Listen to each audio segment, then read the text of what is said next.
Je m'appelle Père Jean Dubois, et lorsque toute cette histoire s'est produite, j'avais déjà franchi le cap des 60 ans. Mes mains, autrefois si habiles pour bénir et consacrer, n'avaient plus la même fermeté.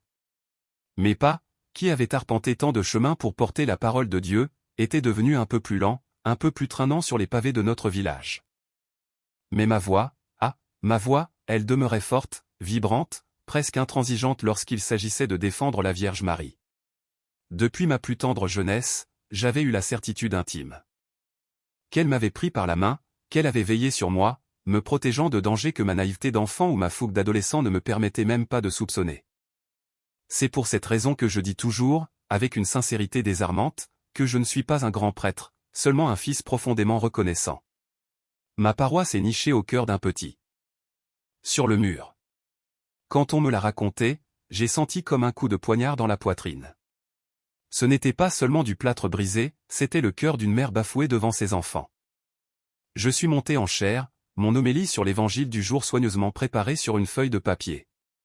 Mais mes yeux se sont emplis de larmes lorsque j'ai aperçu, au premier rang. Elle avait perdu un fils, fauché par la violence absurde du monde moderne, et elle trouvait la force de continuer à vivre parce qu'elle disait que Marie, elle aussi, avait pleuré au pied d'une croix. À cet instant, j'ai laissé tomber le papier que je tenais à la main. Mes frères et sœurs, ai-je commencé, sentant ma propre voix trembler d'émotion. Aujourd'hui, je ne peux pas vous parler de théologie ou de concepts abstraits. Aujourd'hui, je dois vous parler en tant que fils.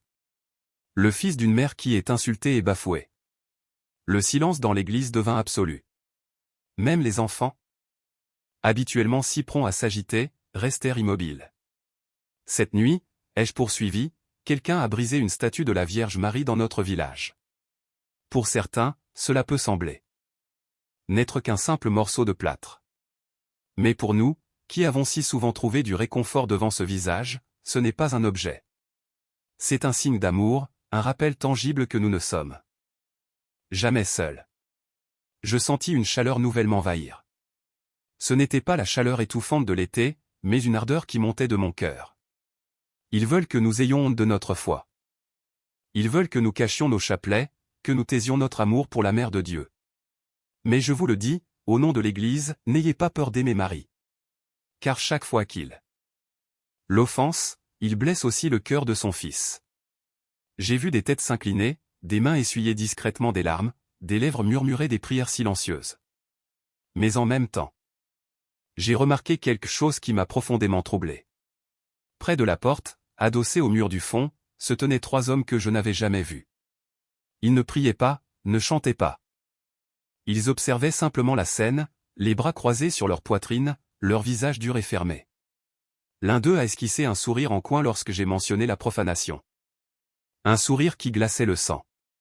Si défendre la Vierge Marie, ai-je dit en fixant mon regard vers le fond de l'église, droit dans leurs yeux, signifie être persécuté, alors j'accepte la persécution. Car ma vie n'a aucun sens sans elle. C'est elle qui m'a conduit à son Fils. C'est elle qui m'a appris à rester debout au pied de la croix.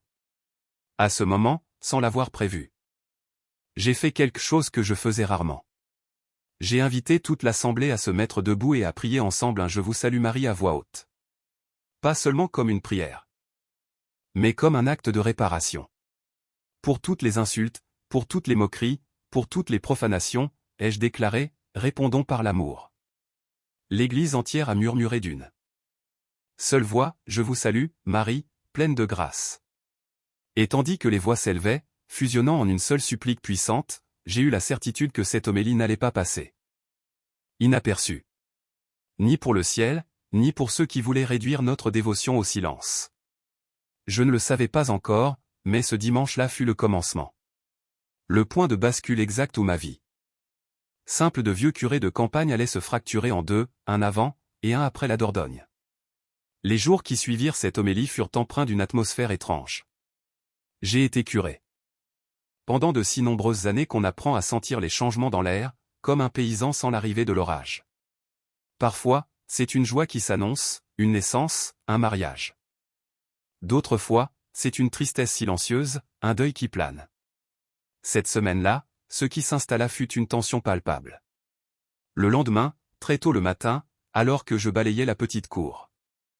Du presbytère, Madame Monique Bernard, l'une des paroissiennes les plus dévotes du village, arriva presque en courant, son visage habituellement serein tordu par l'inquiétude. « Mon père. Puis-je vous parler un instant ?» me dit-elle, serrant si fort son chapelet que ses jointures en étaient blanches. Je la fis entrer et nous nous assîmes sur le banc en ciment à côté du petit jardin, où quelques rosiers courageux luttaient pour survivre à la chaleur. « Cette nuit, j'ai vu quelque chose qui ne m'a pas plu, » commença-t-elle à voix basse. Il y avait des hommes qui rôdaient autour de l'église. Ils n'étaient pas d'ici. L'un d'eux a dit, ce curé commence à chercher les ennuis. Je sentis un frisson me parcourir la nuque. Pas pour moi, mais pour mes paroissiens. Et s'ils voulaient faire du mal à quelqu'un d'autre?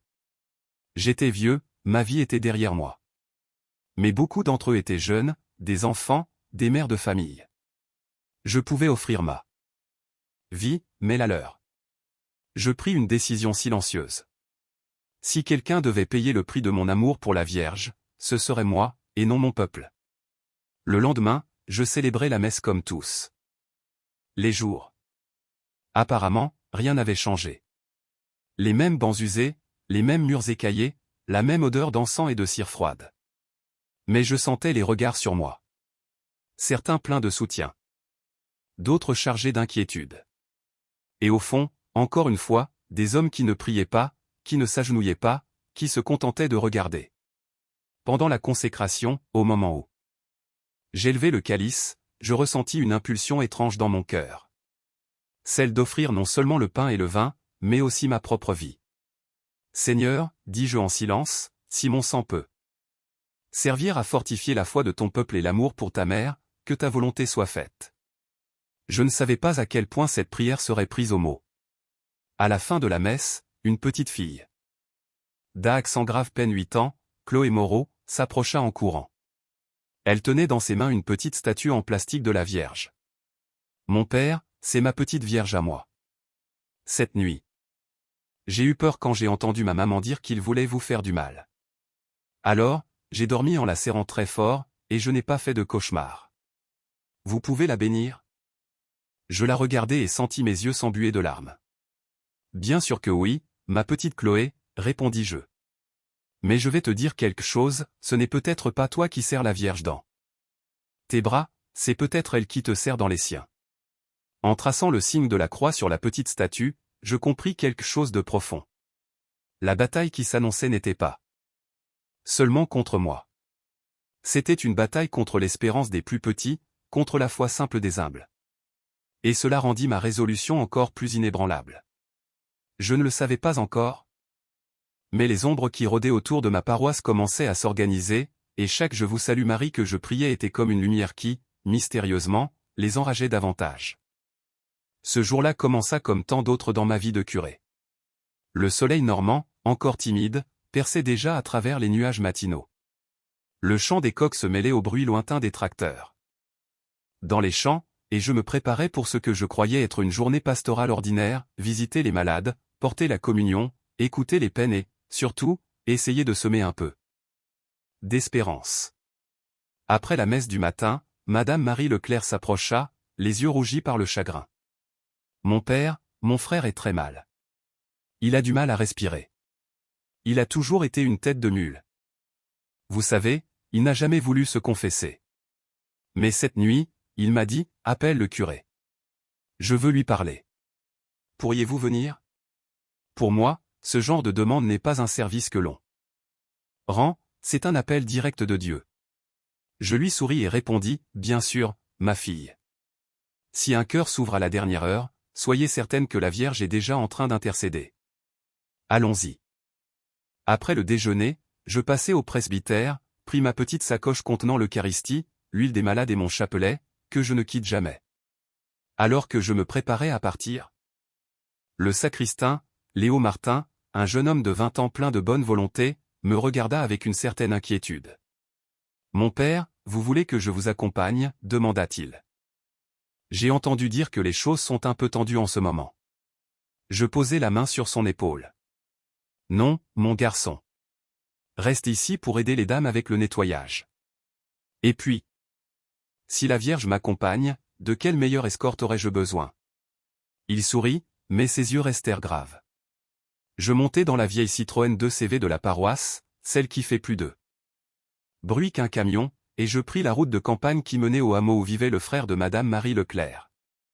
Le ciel s'était couvert de nuages lourds, gris et menaçants, comme s'il pressentait que quelque chose allait tomber. Et pas seulement de la pluie. En conduisant, je priais mon chapelet en silence. Chaque grain était un soupir, chaque mystère, un abandon. Je sentais que les derniers jours m'avaient rendu plus conscient de la fragilité de ma vie. À plus de 60 ans, on sait que les années sont comptées. Mais je n'avais pas peur de mourir. La seule chose que je demandais à Dieu était de ne pas abandonner mon peuple avant l'heure. À environ 15 minutes de la paroisse, la route devenait plus étroite, serpentant entre des rangées d'arbres et des champs humides. C'est là que je le vis. Un vieux fourgon, en travers du chemin, bloquant complètement le passage. Au début, je pensais à une simple panne. Je ralentis, klaxonnai doucement et passai la tête par la fenêtre. « Tout va bien par ici ?» demandai-je. Aucune réponse. Seul le bruit du moteur du fourgon, qui, curieusement, tournait encore. Puis, je vis les portières s'ouvrir. 3 hommes en descendirent lentement. Mes yeux les reconnurent avant même que ma mémoire ne s'active. C'étaient les mêmes visages durs que j'avais vus au fond d'eux. L'église, le jour de mon homélie sur la Vierge. Mon cœur fit un bond dans ma poitrine, mais ma voix resta calme. « La paix soit avec vous, mes enfants, dis-je. Avez-vous besoin d'aide ?» L'un d'eux eut un rire sans joie. « De l'aide, oui, mon père. Mais pas le genre d'aide que vous croyez. » Avant que je ne puisse réagir, celui qui semblait être le chef s'approcha de ma fenêtre et appuya ses mains sur la portière de la 2CV, se penchant vers moi. Je sentis son haleine mêlée à une odeur de tabac froid. « On vous avait prévenu, non ?» dit-il à voix basse. « On vous avait dit d'arrêter de parler de cette femme. » Je compris immédiatement. Mon esprit fit le lien avec la note, les voix devant le presbytère, les regards pendant la messe. Tout était lié. « Mon fils ?» répondis-je, cette femme est la mère de mon Seigneur. Je ne peux pas renier celle qui a été mon réconfort toute ma vie. Je ne peux pas trahir celle qui m'a soutenu à chaque chute. Son expression se durcit. Alors aujourd'hui, vous allez apprendre ce qu'il en coûte de ne pas savoir tenir sa langue. Ils ouvrirent la portière de la voiture avec brusquerie. Par réflexe, je serrai mon chapelet dans ma main. Je n'essayais pas de résister. Je savais que physiquement, je n'avais aucune chance. Mais il y avait quelque chose que je pouvais faire, ne pas haïr. Si vous allez me faire du mal, dis-je avec une sérénité que je ne me connaissais pas, sachez que je vous ai déjà pardonné, et que je demanderai à la Vierge d'intercéder pour vous. Cela sembla les irriter encore plus. Ils me prirent par les bras et me firent descendre. Le sol était humide à cause d'une récente averse et je faillis glisser, mais l'un d'eux me retint fermement. Non par sollicitude, mais pour que je ne tombe pas avant l'heure. Ils me poussèrent vers l'arrière du fourgon. « Montez, mon père » ordonna l'un d'eux. « On va faire une petite promenade. Personne ne vous entendra crier. » Je regardai la route derrière moi, longue et déserte. Pas une âme. Juste des arbres, de la boue et un ciel pesant. À cet instant, une pensée claire traversa mon cœur, c'est aujourd'hui. Aujourd'hui pourrait être mon dernier jour. Mais avec cette pensée en vint une autre, plus forte encore, tu n'es pas seul. Tandis que je grimpais avec difficulté à l'arrière du fourgon, mes vieilles articulations protestant, je serrais mon chapelet si fort que les grains s'enfonçaient dans ma paume. À l'intérieur de moi, je répétais encore et encore. Sous l'abri de ta miséricorde, nous nous réfugions, Sainte Mère de Dieu. Ils refermèrent les portes et le véhicule démarra, soulevant des gerbes de boue. Je ne savais pas où il m'emmenait. Mais je sentais que ce n'était pas un lieu accueillant. Pourtant, une paix étrange commença à m'envelopper, comme si quelqu'un s'était assis à côté de moi dans cet espace froid et métallique. Je ne voyais personne, mais dans mon cœur, je savais, elle était avec moi. Et cette pensée, au milieu de la peur la plus humaine, fut la première graine du miracle qui allait bientôt se produire. Je n'oublierai jamais le son du moteur de ce vieux fourgon progressant sur la route de campagne. Parfois, lorsque je ferme les yeux, je peux encore l'entendre. Un ronflement rauque, constant.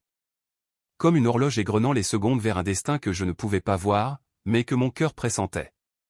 J'étais à l'arrière, assis sur le métal froid, me tenant comme je pouvais tandis que le véhicule sursautait à chaque nid de poule. Le vent s'infiltrait par les interstices de la carrosserie et le ciel, de plus en plus sombre, semblait peser sur nous. Je ne savais pas exactement où il m'emmenait, mais je reconnus la route lorsque le paysage s'ouvrit et que je pus voir au loin un ruban d'eau serpentant entre les pierres. C'était la Dordogne.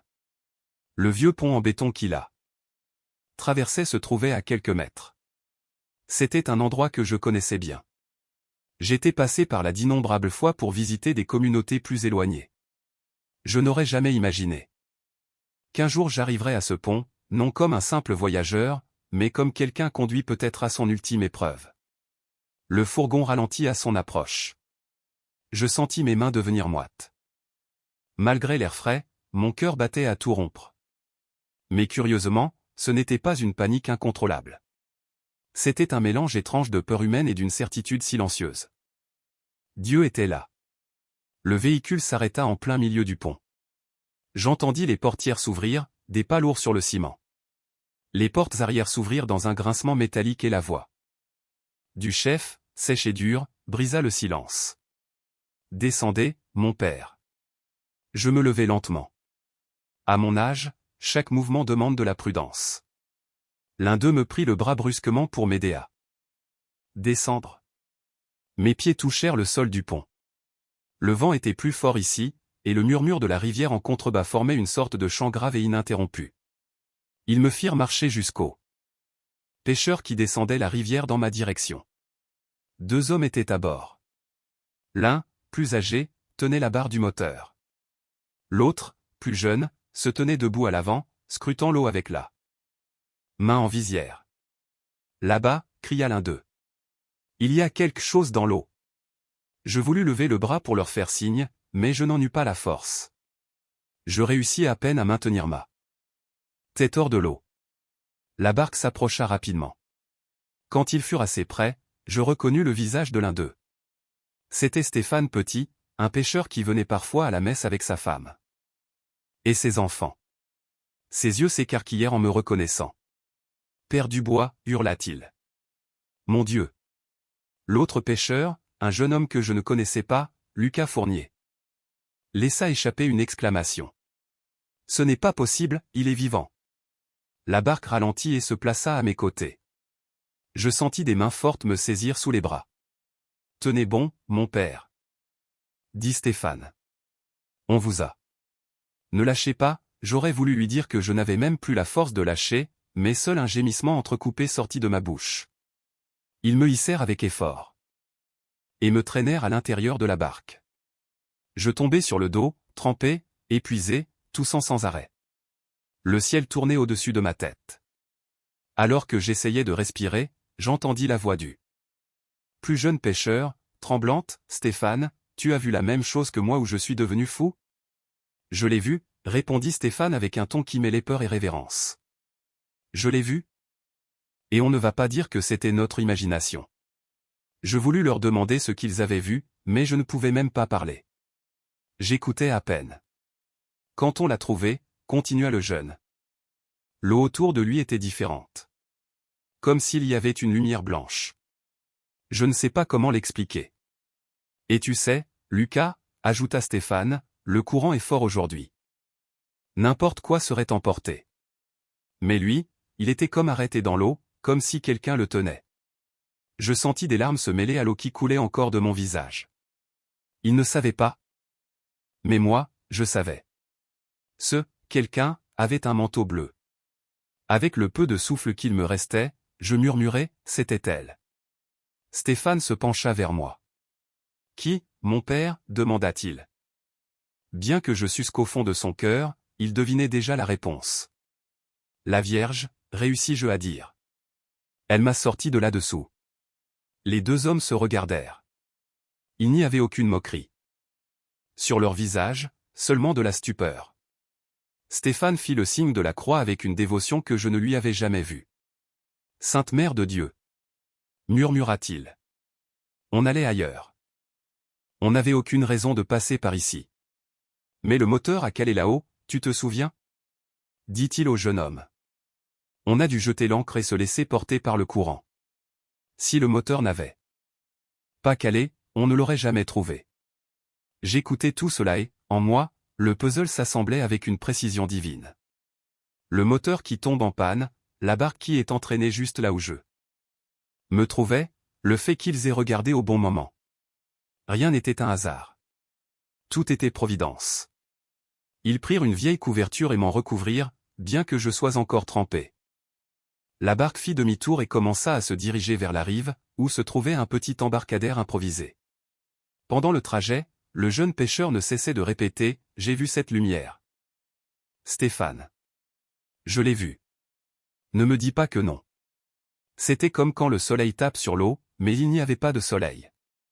Je l'ai vu aussi, mon garçon, répondit Stéphane. Et on va le raconter. Les gens penseront ce qu'ils voudront, mais ce que j'ai vu aujourd'hui, je ne l'oublierai jamais. Je fermais les yeux. Mon corps me faisait souffrir, mais mon âme chantait. Là, dans cette humble barque, je compris quelque chose qui marqua mon cœur à jamais. Les miracles ne sont pas seulement pour celui qui les vit. Ils sont aussi pour ceux qui sont autour. Pour ceux qui ont besoin de retrouver la foi, pour ceux qui pensent que le ciel est silencieux.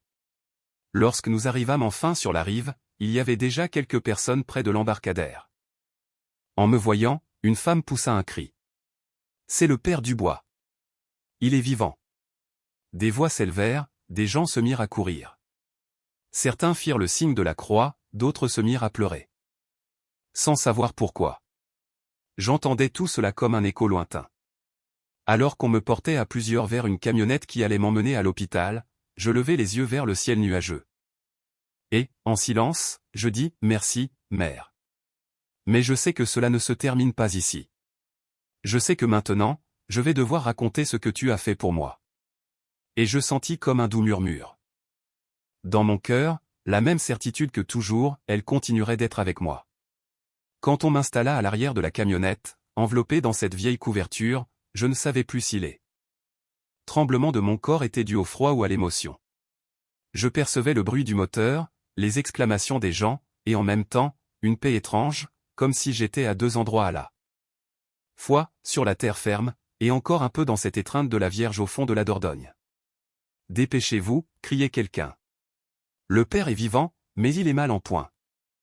Le trajet jusqu'à l'hôpital fut un enchaînement de chaos, de virages et de prières murmurées. J'entendais des bribes de conversation, je ne comprends pas comment il ne s'est pas noyé. On dit qu'on l'a jeté du pont. C'est la Vierge, je le sais. Je voulais leur dire que oui, ils avaient raison, que c'était elle. Mais mon corps était trop épuisé. La seule chose que je parvenais à bouger de temps en temps était ma main, qui restait agrippée à mon chapelet comme on s'accroche à une corde qui vous a sorti de l'abîme. En arrivant à l'hôpital, les lumières blanches des néons m'aveuglèrent.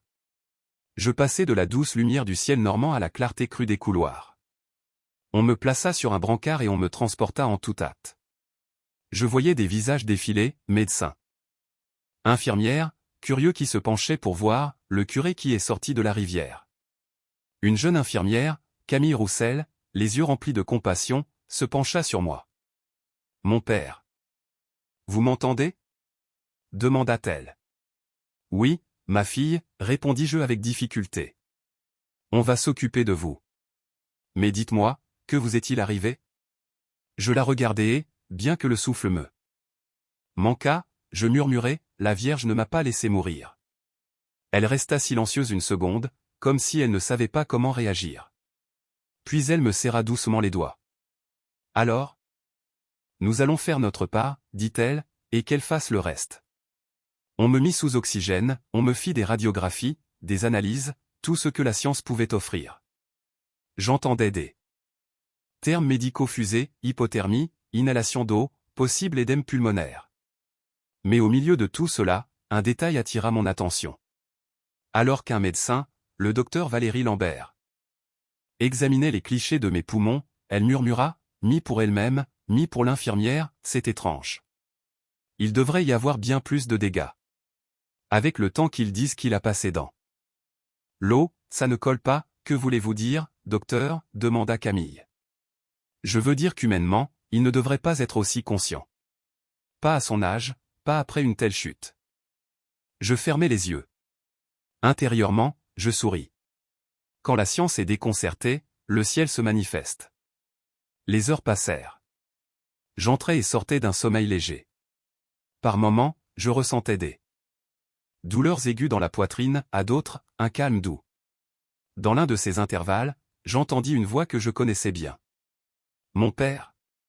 Mon père, c'est moi, Léo. J'ouvris les yeux. Avec effort. Léo Martin, mon jeune sacristain, était là, le visage bouffi d'avoir tant pleuré. Il tenait ses mains jointes, comme s'il n'osait pas me toucher. Mon garçon, dis-je faiblement mais. Oh. Je ris, en faisant attention de ne pas tousser. Eh bien, ma fille, je ne suis pas Moïse, répondis-je, mais que la Vierge m'est sortie de l'eau, ça, c'est bien vrai. J'entrai dans l'église en marchant lentement. Je ne voulais pas faire de mon retour un spectacle, mais la nouvelle s'était déjà répandue. Les bancs étaient pleins. Il y avait des visages que je n'avais jamais vus. À la messe. Des voisins qui n'apparaissaient qu'à Noël. Des curieux. Des jeunes qui traînaient habituellement sur la place du village, maintenant assis, sérieux, le regard tourné vers l'autel. Je m'arrêtai devant la statue de la Vierge, celle-là même que j'avais si souvent contemplée en silence. Son visage de plâtre n'avait pas changé, mais je la sentais plus vivante que jamais. Je m'agenouillai avec effort et posai mon front sur le rebord du petit autel. « Mère, murmurai-je, je ne sais pas pourquoi tu m'as choisi, moi, si vieux, si limité. Mais si tu m'as rendu la vie, c'est que tu veux quelque chose. Ne me laisse pas avoir peur. Ne me permets pas de taire ce que j'ai vu. » Je ressentis une paix profonde, cette même paix que j'avais connue sous l'eau. Au fond de la rivière. Je me relevai avec l'aide de Léo et pris une profonde inspiration. « Mon père, me dit-il à l'oreille, tout le monde attend que vous parliez. » Je gravis les marches menant à l'autel comme on gravit une montagne, non pour la hauteur, mais pour le poids du moment. Je me tins derrière l'ambon, je regardai l'assemblée, et je vis quelque chose qui me bouleversa. Beaucoup avaient un chapelet à la main. D'autres tenaient de petites images de la Vierge. La foi que certains voulaient détruire était plus vivante que jamais. Mes frères et sœurs, commençai-je. Et ma voix résonna un peu plus rauque qu'avant, mais ferme. Aujourd'hui, je ne vous parle pas seulement en tant que prêtre. Je vous parle en tant qu'homme qui a failli mourir et qui a été sauvé par une mère. Le silence fut total. Vous savez déjà ce qui s'est passé, continuai-je. Je n'ai pas besoin de répéter tous les détails. Oui, on m'a jeté du pont. Oui, la rivière était forte. Oui. Humainement, je ne devrais pas être ici. Mais aujourd'hui, je veux vous dire quelque chose qu'on ne voit pas dans les journaux ni dans les rapports médicaux. Je n'étais pas seul au fond de la rivière. Je pris une profonde inspiration, me remémorant la lumière bleue, le manteau, le regard. Là-dessous, quand je n'avais plus de force, quand l'eau me remplissait de l'intérieur. J'ai vu une lumière. Et dans cette lumière, j'ai vu la Vierge Marie, avec son manteau bleu, me regardant comme une mère regarde un enfant qui est en train de tomber. Elle ne m'a rien reproché. Elle ne m'a pas dit, tu vois ce qui arrive quand on me défend? Elle m'a seulement dit, n'aie pas peur, ta mission n'est pas terminée. Quelques personnes se mirent à pleurer en silence. Je vis des hommes adultes s'essuyer les yeux du revers de la main, comme s'ils ne voulaient pas qu'on remarque leurs larmes. Je sais, poursuivis-je, que certains diront que c'était mon imagination, le manque d'oxygène, une hallucination. Je ne discuterai pas. Chacun est libre de croire ou non. Mais moi, Jean Dubois, vieux curé de ce village de Normandie, je dis devant vous et devant Dieu, la Vierge m'a sauvé. Et si elle m'a sauvé, ce n'était pas seulement pour moi. C'était pour vous. Pour vous rappeler que le ciel n'est pas loin, que la mer n'oublie pas son peuple. Je sentis que ma voix se brisait, mais je continuai. Mes enfants, n'ayez pas peur d'aimer Marie. N'ayez pas honte de prendre votre chapelet entre vos mains. N'ayez pas peur de défendre son image. Son nom, je l'apprendrai plus tard, était Nicolas Durand. Je sais qui tu es, ajoutai-je sans dureté. Tu étais dans le fourgon. Tu étais sur le pont. Ses mains se mirent à trembler. Il ne dit rien, mais ses lèvres se serrèrent. Je ne suis pas ici pour te juger, continuai-je. J'ai déjà dit que je vous pardonnais. Je l'ai dit devant toute l'Église, et je te le répète. Maintenant, devant toi. À cet instant, quelque chose en lui se brisa. Ses épaules s'affaissèrent, il porta ses mains à son visage et, à ma grande surprise, il se mit à pleurer.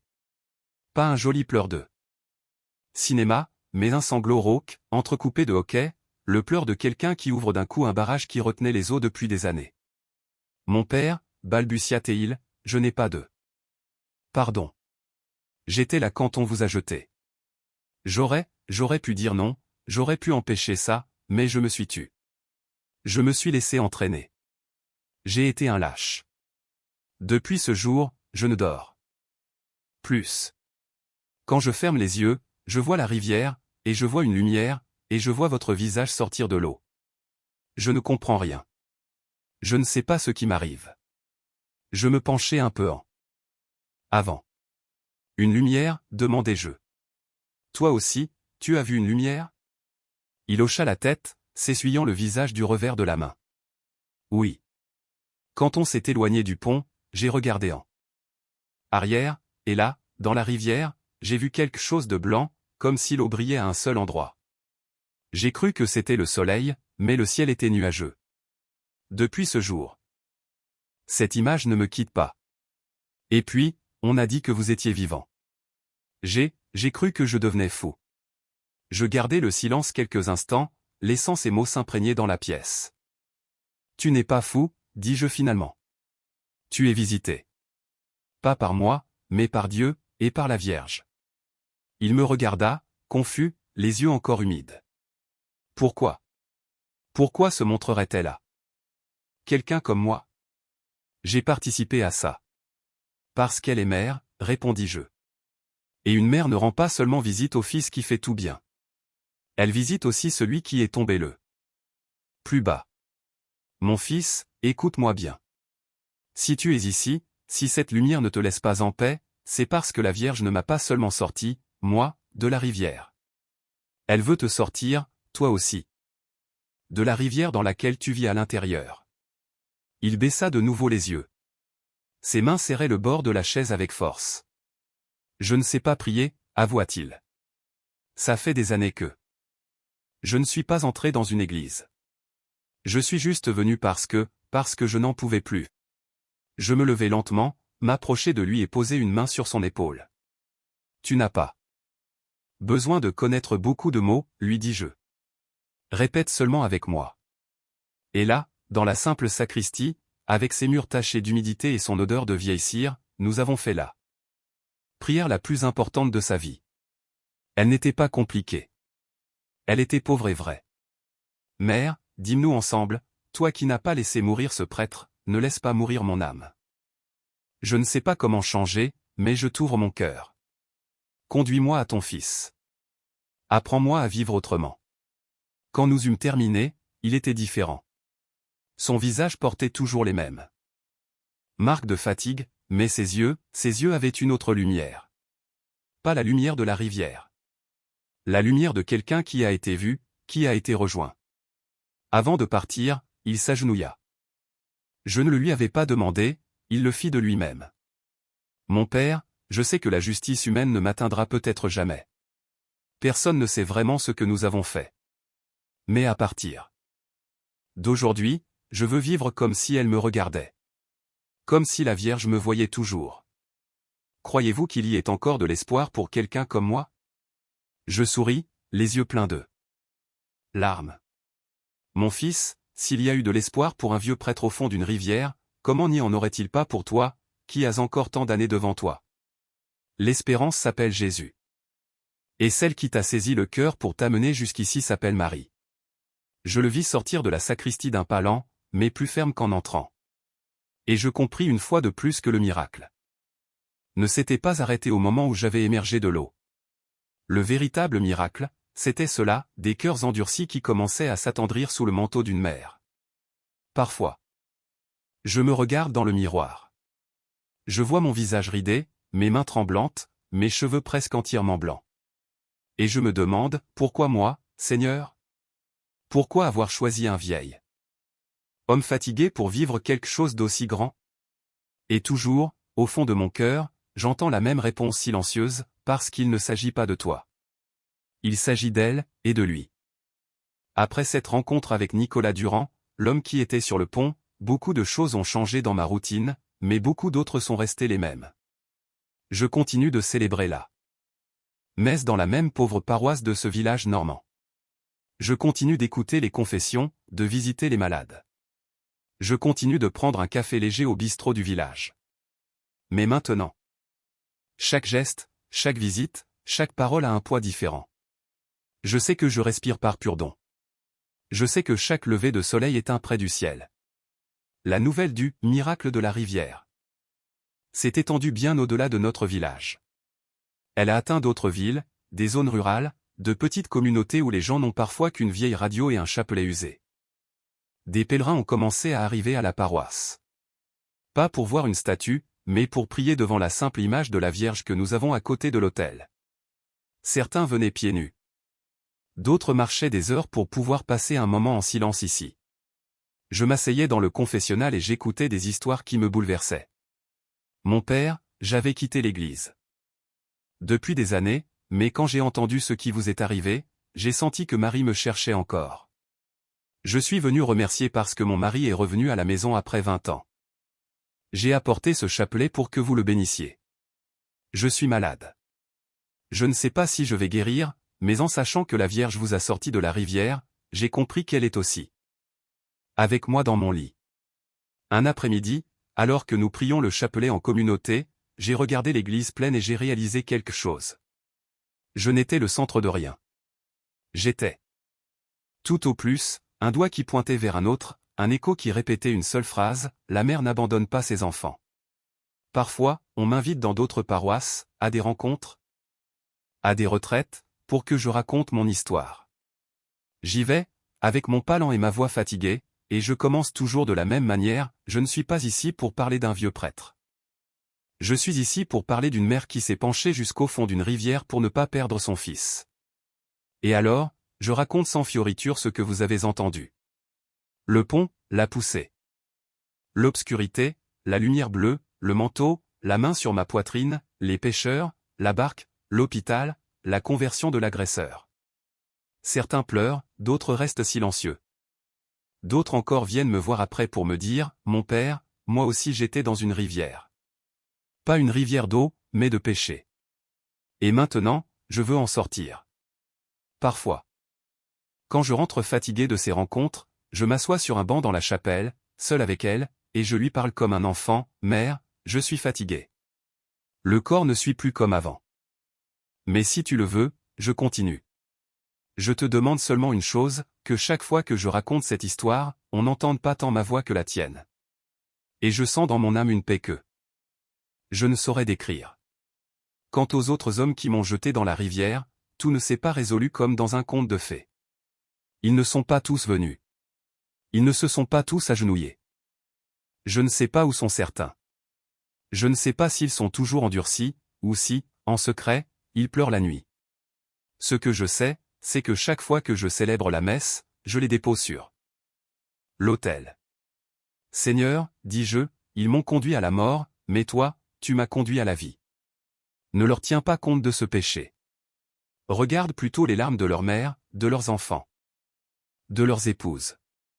Et s'il te plaît, Marie, va toi-même leur rendre visite. Peut-être ne les reverrai-je jamais. Peut-être que si. Mais la justice de Dieu est plus profonde que ma curiosité. Et j'ai confiance. Aujourd'hui, quand je marche dans les rues de mon village, beaucoup m'appellent d'une manière qui me fait un peu honter, en même temps, m'emplit de gratitude, voilà le Père que la Vierge a sorti de la rivière. Je souris, je lève la main, je fais un signe de croix et je réponds toujours la même chose, ne regardez pas le Père. Regardez la Vierge, qui ne se lasse pas de secourir ses enfants. Mes pas sont plus lents, c'est vrai. Parfois, la douleur dans mes jambes me rappelle que j'ai été à 2 doigts de la tombe. Mais cette même douleur me rappelle quelque chose d'encore plus grand, si je suis debout, c'est parce qu'une mère m'a soutenu quand je ne pouvais plus me soutenir moi-même. Je ne sais pas combien de temps il me reste à vivre. Mes années ne sont plus nombreuses. Mais s'il y a une chose que je désire laisser comme dernier mot, comme dernière homélie, comme dernier soupir, ce serait ceci, mes enfants, n'ayez jamais peur d'aimer la Vierge Marie. N'ayez pas peur de défendre son nom, de prendre votre chapelet quand tout semble perdu, de lui dire, même à travers les larmes, Mère, aide-moi. Car je suis le témoin de quelque chose qu'on ne m'a pas raconté, que je n'ai pas lu dans un livre. J'ai vu cette mère au fond d'une rivière. Je l'ai vue descendre jusqu'à ma mort pour me rendre à la vie. Et tant que j'aurai une voix, je continuerai de répéter, à qui voudra l'entendre, je suis le père Jean Dubois, vieux curé de Normandie. Et un jour, quand on m'a jeté dans la rivière pour avoir défendu la Vierge, c'est elle qui m'a sauvé des eaux.